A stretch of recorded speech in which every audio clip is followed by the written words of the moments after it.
नमस्कार, आशा लाईफस्टाईलमध्ये तुमचं अगदी मनापासून सगळ्यांचं स्वागत आहे। तर उन्हाळा चालू आहे आणि आपण बनवणार आहोत चिंचेची कढी। उन्हाळ्यामध्ये आवर्जून खाल्ली जाणारी ही चिंचेची कढी एकदम सोप्या पद्धतीने झटपट कशा पद्धतीने बनवायची ते बघूया। बाजरीच्या भाकरीसोबत आणि भातासोबत अप्रतिम लागते ही चिंचेची कढी। चला तर व्हिडिओला सुरुवात करूया। व्हिडिओ शेवटपर्यंत नक्कीच बघा। तुम्हाला जर हा व्हिडिओ आवडला तर व्हिडिओला लाईक करा। चॅनलवरती जर तुम्ही नवीन असाल तर प्लीज चॅनल सबस्क्राईब करा। काय काय साहित्य घेतलं ते बघूया। तर सर्वात अगोदर आपण इथे चिंच जी आहे ती भिजत ठेवलेली आहे। तर ही चिंच मी इथे जवळपास 25 ते 30 मिनिटांसाठी पाण्यामध्ये ठेवली।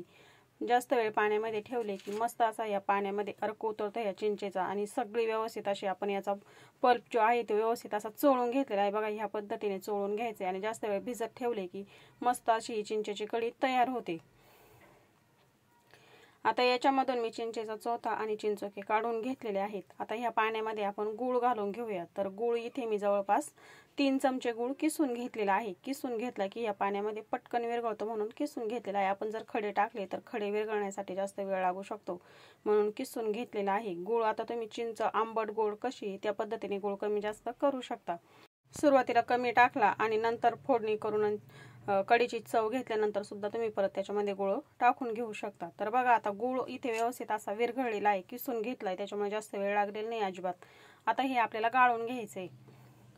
तर एक गाळणी घेतली, अशा पद्धतीने आपण याच्यामध्ये चिंचेचे टरपले परत गुळामध्ये काही जर खडे कचरा जर असला तर अशा पद्धतीने गाळून घ्यायचंय, म्हणजे मग ते सर्व जे आहे ते चाळणीवरती राहतात। तर बघा अशा पद्धतीने चिंचेचे टरपले या चाळणीवरती राहिलेले आहेत। आता हे गाळून घेतलेलं आहे। आता याच्यामध्ये अजून काही जिन्नस मिसळून घेऊया। तर इथे मी बेसन पीठ घेतलेला आहे। पोहे खाण्याचा जो चमचा आहे तर 4 चमचे आपण इथे बेसन पीठ घेतलेला आहे। बेसन पीठ आपण चिंच आणि गुळाच्या पाण्यामध्ये घालून घेऊया। सगळी जिन्नस अगोदर व्यवस्थित अशी एकत्र करून ठेवली की फोडणी करायची शिल्लक राहते फक्त, आणि सोबतच एक एक वस्तू आपल्याला मिसळून घ्यायची आवश्यकता पडत नाही। सगळी जिन्नस आपल्याला अगोदर अशा पद्धतीने मिसळून घ्यायची। तर आता याच्या गाठी मोडून घ्यायच्या आहेत आपल्याला व्यवस्थित अशा हाताने। तर त्याच्या अगोदर आपण एक मसाल्याचं वाटण करून घेऊया। तर इथे कोथिंबीर घेतलेली आहे, हिरव्या मिरच्या घेतलेल्या आहेत 4 ते 5 मोडून घेतल्या, जास्त तिखट नाही। 1 चमचा जिरे घेतलेत, 10 ते 12 लसणाच्या पाकळ्या घेतल्यात आणि 2 चमचे इथे मी शेंगदाणे घेतले। याचं वाटण करून घ्यायचंय। तर बघा अशा पद्धतीने याचं मी वाटण करून घेतलेलं आहे। मस्त कलर आलेला आहे। आपण याच्यामध्ये कोथिंबीर घातली, थोडेसे 2 चमचे शेंगदाणे घालून घ्यायचे। कढी खूपच छान स्वादिष्ट होते। शेंगदाणे तुम्ही घालून कढी नक्की बनवून बघा, खायला खूपच छान लागते। आता बेसन पीठ आपण हाताने व्यवस्थित असं याच्या गोठोड्या मोडून घेतल्यात। वाटण करून घेतलेला मसाला आपण या चिंच आणि गुळाच्या पाण्यामध्ये घालून घेऊया। चमच्याने व्यवस्थित असे एकत्र करून घेतले। बघा ह्या पद्धतीने आपण मस्त अशा याच्या गाठी बेसन पिठाच्या मोडून घेतलेल्या आहेत। अजिबात याच्यामध्ये आता गाठी शिल्लक नाही। मसाला देखील व्यवस्थित याच्यामध्ये एकत्र करून घेऊया। मिक्सरच्या भांड्यामध्ये जो काही थोडाफार मसाला राहिलाय त्याच्यामध्ये पाणी घालून घेऊ आणि भांड्याला थोडाफार मसाला राहिलाय तो देखील पाणी टाकून व्यवस्थित असा काढून घ्यायचा आहे। बघा ह्या पद्धतीने। तर आता आपण याच्यामध्ये घालून घेऊया चवीनुसार मीठ। तर इथे मी 1 चमचा मीठ घेतलेला आहे। मीठ तुम्ही अंदाजाने कमी जास्त करू शकता। आता मीठ घालून घेतल्यानंतर पुन्हा हे मी एकत्र करून घेतले। आता गॅसवरती आपण कढई ठेवून घेतली। छोटे 2 चमचे भरून आपण याच्यामध्ये तेल घालून घेऊया।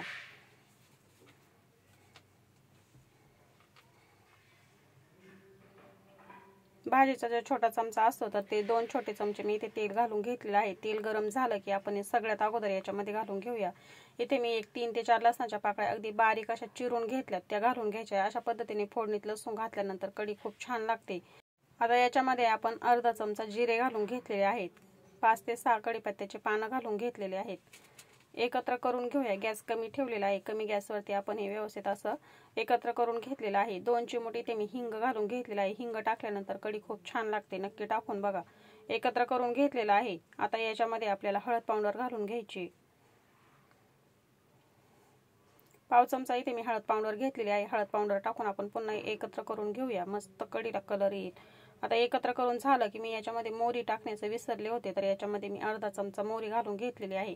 आता मोहरी तडतडली नाही की ती भाजीमध्ये किंवा कढीमध्ये कच्ची लागते, खाण्यासाठी दाताखाली येते। तर आता मी काय करणार आहे, जे आपण सगळ्यात अगोदर जिन्नस टाकून घेतली लसूण कढीपत्ता जिरे हे थोडंसं एक साईडला ओढून घेतलंय बघा ह्या पद्धतीने, आणि मोहरी आपण थोडीशी तडतडून घेऊया, म्हणजे खाताना ती दाताखाली येणार नाही। तर बघा एकत्र करून घेतलेलं आहे।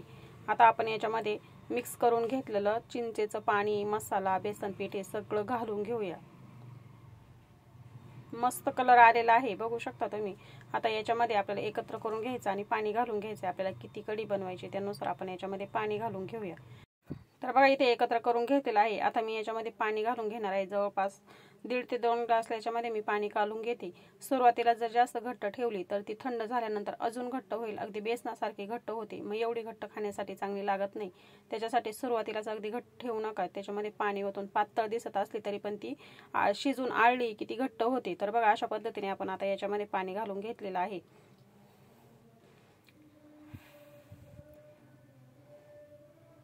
आता एकत्र करून झालं की याच्यामध्ये मी अजून थोडंसं मीठ घालून घेणार आहे। तर थोडीशी आळणी आहे कढी, तर मी अजून याच्यामध्ये अर्धा चमचा मीठ घालून घेतलंय। एकत्र करून घेऊया आणि 4-5 मिनिटांसाठी अगदी मंद गॅसवरती ही कढी आपण छानपैकी शिजवून घेऊया। तर बघू शकता तुम्ही कढीचा कलर आपण बनवली त्यावेळेस किती पातळ दिसत होती आणि आता तुम्ही बघू शकता 5 ते 6 मिनिटांमध्ये कढी कशा पद्धतीने दिसते। मस्त अशी घट्टसर ही कढी झालेली आहे आणि कलर देखील खूप छान आलेला आहे। अशा पद्धतीने आपल्याला ही कढी बनवून घ्यायची। तर आपण सुरुवातीला पातळ ठेवली होती, थंड झाल्यानंतर तुम्ही बघू शकता मस्त अशी घट्टसर दाटसर ही कढी तयार झालेली आहे। अशा पद्धतीची आपल्याला कढी बनवून घ्यायची। आता मी गॅस बंद करणार आहे। ही कढी आपली तयार झालेली आहे। भातासोबत खाण्यासाठी, बाजरीच्या भाकरीसोबत ही कढी खूपच छान लागते आणि अशा पद्धतीची घरामध्ये माझ्या सगळ्यांना, लहान मोठ्यांना सगळ्यांना अशा पद्धतीची दाटसर कढी खायला आवडते।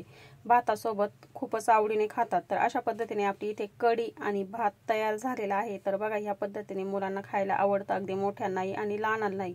तर अशा पद्धतीने कढी भात तुम्ही नक्की बनवून बघा। आजचा व्हिडिओ कसा वाटला मला कमेंटमध्ये नक्की सांगा। तुम्हाला जर हा व्हिडिओ आवडला असेल तर व्हिडिओला लाईक नक्की करा, चॅनल सबस्क्राईब करा।